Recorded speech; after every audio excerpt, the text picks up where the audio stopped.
Good morning, faithful listeners. I hope you had a fantastic weekend. We're going to start out our week right by reading some scripture today. So grab your cup of tea or your cup of coffee this morning. We'll be reading the rest of 2 Kings 13.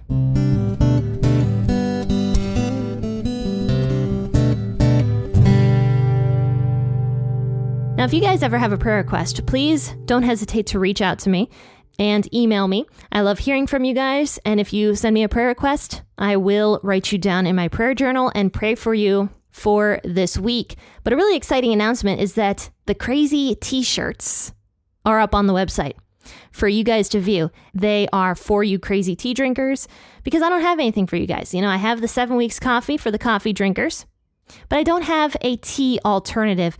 So I decided to offer you guys the crazy t-shirt. I crack up at my own humor. I'm that good. Those t-shirts are listed in the description of this episode. Let's go ahead and read 2 Kings 13, 14 through 25. I will be reading, as I always do, from the WEB this morning. Now Elisha had become sick with the illness of which he died.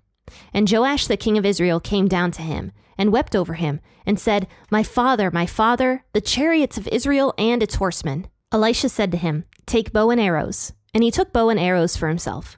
He said to the king of Israel, put your hand on the bow. And he put his hand on it. Elisha laid his hands on the king's hands. He said, open the window eastward. And he opened it.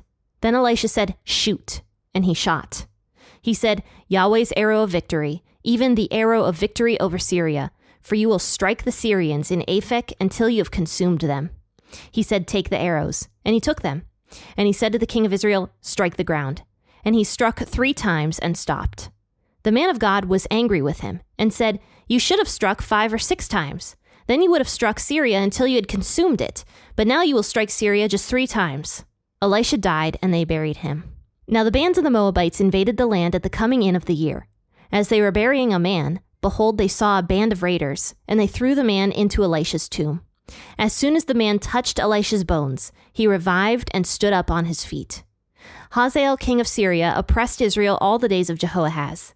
But Yahweh was gracious to them, and had compassion on them, and favored them because of his covenant with Abraham, Isaac, and Jacob, and would not destroy them, and he didn't cast them from his presence as yet.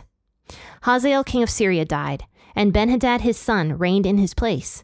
Jehoash, the son of Jehoahaz, took again out of the hand of Benhadad, the son of Hazael, the cities, which he had taken out of the hand of Jehoahaz his father by war. Joash struck him 3 times, and recovered the cities of Israel. Previously in this chapter, we talked about the kings of Israel, and we also talked about how Israel itself had fallen away from God and started worshiping these golden calves and also the Asherah pole. And so Israel was going through a lot of problems because they abandoned God. One of their problems being Syria, because Syria was out to get Israel. They hated Israel. And on top of that, Syria was very close to Israel in proximity. And so the Syrian king, Hazael, was doing his absolute best to try to take as much land from Israel as he could, especially because Syria was in a lot of trouble themselves, because Assyria was gaining more and more strength and taking land from Syria. But for a short period of time, Assyria had some issues and had to pull their troops out of Syria. And so King Hazael took advantage of that moment to go and try to take more land from Israel and even from Judah as well. And he was relatively successful because God was punishing Israel over what they had done, and he was using the Syrians to punish them. And so now in Israel's history, they have King Joash. And so now we've got a King Joash up in Israel and also one in Judah. But we're going to focus on the King Joash of Israel right now because they just have the same name. But during the reign of King Joash, it says in verse 14 that Elisha had become sick with the illness of which he died. In other words, Elisha was getting very old and had become sick with something. And we don't know what he got sick with, but he was about to die.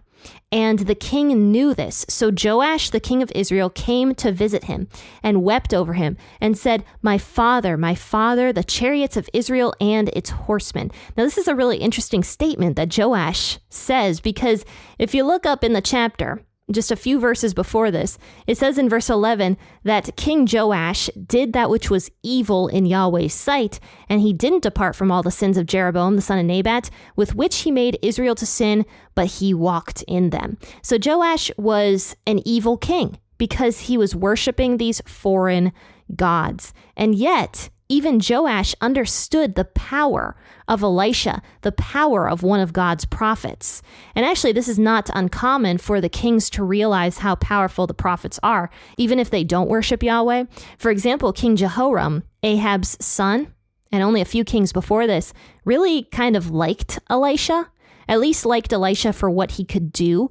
But King Jehoram did not worship God at all. He was actually a very evil king, but he appreciated who Elisha was. And so the kings understood the power of Elisha, but that was really the only reason they liked Elisha. They didn't really want to worship Yahweh. They wanted to worship whoever they wanted to worship and whatever they wanted to worship without listening to the regulations of Yahweh, while using the benefits that Yahweh gives his people, like the prophets. So King Joash comes to visit Elisha right before he dies, and he says to him, "You're my father. You're the chariots of Israel and its horsemen." In other words, saying that Elisha is the power of Israel. But Elisha says to him, "Take a bow and some arrows." And so the king listens. He takes a bow and some arrows for himself. And Elisha says to the king, "Put your hand on the bow." And so Joash listens. Then Elisha lays his own hands on top of the king's hands on the bow. And he does this to show that what he's about to do is a prophecy straight from God. That is why Elisha puts his own hands on top of the king's hands. He's making it very clear that this is a prophecy from God. Then he says to the king, "Open the window facing eastward." And so the king opens the window, and Elisha says, "Shoot the arrow." And so the king shot out the window facing eastward. And the reason he wanted the king to shoot the arrow towards the east was because that was where Syria was in proximity to Israel. And so the king shoots the arrow out the east side window, and Elisha says to him, "This is Yahweh's arrow of victory, even the arrow of victory over Syria, for you will strike the Syrians in Aphek until you have consumed them." And that was the prophecy. Then he says, "Take the arrows." And so the king takes them. And Elisha says to the king, "Strike the ground." And the king struck the ground 3 times and then stopped.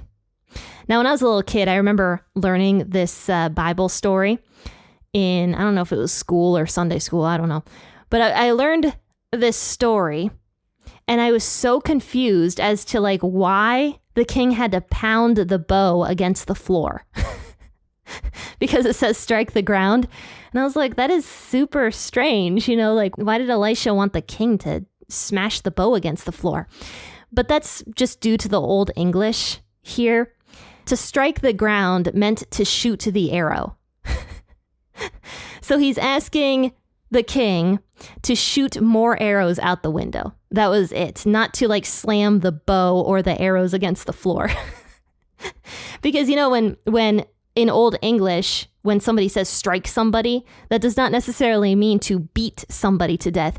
It just means to hit them with something. And it says in verse 18, the king struck the ground 3 times with the arrows and stopped. And Elisha was angry with him and said, "You should have struck 5 or 6 times. Then you would have struck Syria until you had consumed it. But now you will only strike Syria just 3 times." And why would Elisha get angry about this? Because doesn't this seem kind of obscure? Like, how could the king possibly have known what Elisha was saying here?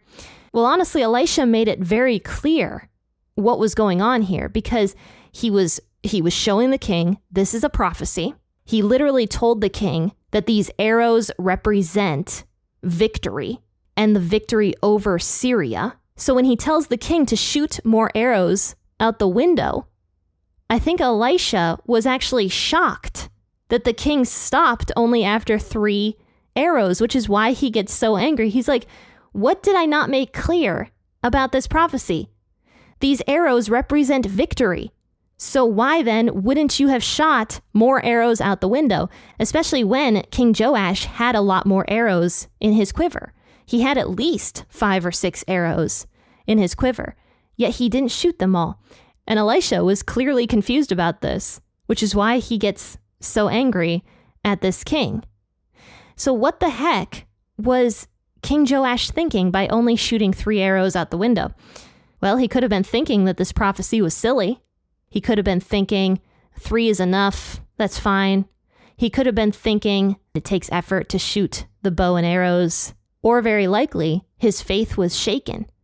And he didn't really believe that this prophecy would come true, especially since Syria had given Israel so many problems in the past.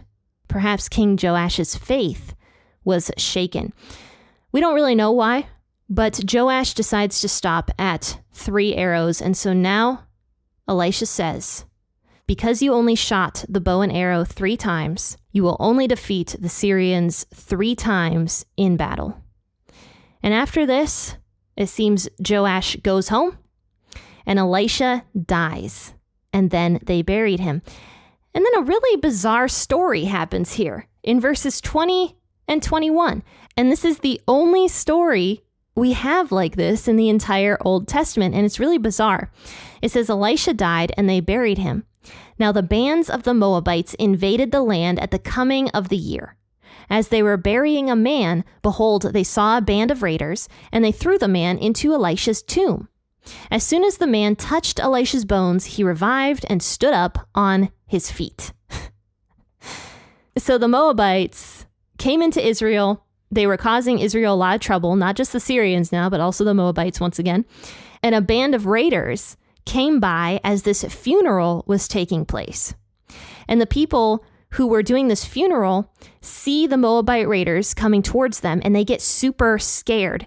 And so instead of burying the guy in the tomb that they were digging for him, they just throw him into the next available tomb, which happened to be Elisha's tomb. So I would guess this was not long after Elisha had died that this took place. But they throw the dead man into Elisha's tomb, and the dead man comes in contact with Elisha's bones and revives immediately. Like life comes back into him. And it's just a really crazy story. And if you guys ever heard the song Rattle by Elevation Worship, they actually reference this story in that song where it's like, just ask the man who was thrown on the bones of Elisha if there's anything that he can't do. So yeah, it's referenced in that song. And if I'm going to be honest, when I first heard that song, I was like, what the heck is that lyric? Like, what's it talking about? Because this story is so little in scripture that it went straight over my head. And I didn't even put it into memory. So yeah, I mean, crazy story, but really cool. And I think what God was showing Israel with this miracle that he performed with Elisha's body was that they didn't need to fear even though Elisha was dead, because clearly the king was fearing that Elisha was close to death. He was scared about what would happen to Israel after Elisha had died, because now, one of the greatest prophets to ever exist in Israel is gone. And so how is the king of Israel supposed to get into contact with Yahweh if the prophet is dead, which is why the king was afraid. And yet the power of God was still working through Elisha even after he had died. But this only happened once, meaning that if other people thought that they could come and revive their loved ones by just having them touch Elisha's bones, they were wrong, because it only happened this one time with this unnamed man by accident. But this was God showing his people, yes, Elisha is dead, but my power is not dead. I still have the power to revive life, even through my dead prophets. And that also shows the Israelites that the message of the prophet was alive and well also. Even though Elisha had died, his message continued on. And Israel, though they couldn't physically be healed by Elisha's bones, like this one man was, they still had the opportunity to be healed spiritually through his words. But another interesting thing about this story is that it points to Jesus. Matthew 27, 50 through 54 talks about this story where Jesus had died and all these people were just like raised from the dead. Here's what it says. This is from the WEB. Jesus cried again with a loud voice and yielded up his spirit. So Jesus was on the cross and he had just died. Behold, the veil of the temple was torn in two from the top to the bottom. The earth quaked and the rocks were split. The tombs were opened, and many bodies of the saints who had fallen asleep were raised. And coming out of the tombs after his resurrection, they entered into the holy city and appeared to many. Now the centurion and those who were with him watching Jesus, when they saw the earthquake and all the things that were done, they were terrified, saying, "Truly, this was the Son of God." You can see how this story of Elisha definitely points to Jesus' death as well. In fact, Elisha's entire life kind of points to Jesus. As we know, Elijah came before Elisha, and John the Baptist came before Jesus. And Jesus actually mentions that John the Baptist was like Elijah because Elijah was preparing the way. He was always trying to get Israel to turn away from their sins, just like John the Baptist was. So Elijah and John the Baptist were very similar to each other, just as Elisha and Jesus were similar to each other, even to his death, where a man comes into contact with his dead body and is raised to life, which points also to what happened when Jesus died on the cross. But if you look at the difference between Elisha and Jesus, though, Elisha was far less impressive. And I'm not even trying to be mean. Elisha was far less impressive because he was a man doing the works of God. But Jesus was God doing the works of God. So everything that Jesus does was just so much more amazing. Even this story mentioned in Matthew 27, where Jesus' death sparks this earthquake that causes all of these people to just get raised from the dead. Whereas in the case of Elisha, Elisha's body had to be touched in order to have this dead man get raised from the dead. And that wasn't Elisha doing that healing either. Elisha's body could do nothing. That was God giving honor to Elisha's body through this crazy miracle that takes place after Elisha had died. But after this crazy story, Hazael, king of Syria, is back, and he oppressed Israel all the days of Jehoahaz, that was Joash's father. But Yahweh was gracious to Israel and had compassion on them and favored them because of his covenant with Abraham, Isaac, and Jacob. And he would not destroy them, and he didn't cast them from his presence as yet. So God was faithful. Even though the Israelites were not faithful, God made a promise to Abraham that through his offspring, salvation would come. And because God made that promise to Abraham, he was not going to destroy Israel. Even though Israel was sinning, even though Israel was unfaithful to God and broke their promise to him over and over again, God was still faithful to Israel. And so he did not destroy Israel. He continued to bless them from time to time and even rescue them from Hazael, the king of Syria. And it mentions in verse 24 that Hazael, the king of Syria, died, and Ben-Hadad, his son, reigned in his place. Now, this is some nerve that Hazael had by naming his son Ben-Hadad, because Hazael became king by killing the previous king. And the previous king was named Ben-Hadad. And it kind of seems to me that Hazael was being real snarky by naming his son Ben-Hadad after the man he had killed to become the king. So it says, Ben-Hadad, his son, reigned in his place. Joash, the son of Jehoahaz, took again out of the hand of Ben-Hadad, the son of Hazael, the cities which he had taken out of the hand of Jehoahaz, his father, by war. Joash struck him 3 times and recovered the cities of Israel.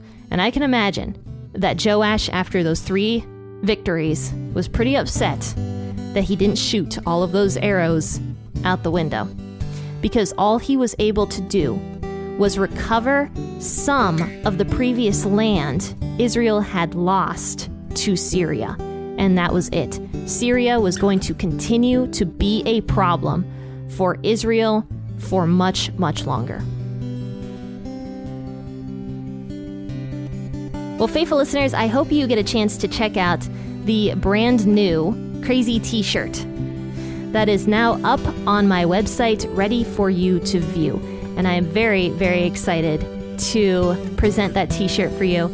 It is the same great quality of t-shirt. If you have the line of Judah tee, you know what I'm talking about. It is that same comfy t-shirt material that you all know and love. So check that out on my website. It is also linked in the description of this episode. Faithful listeners, have a fantastic rest of your Monday. Happy listening, and God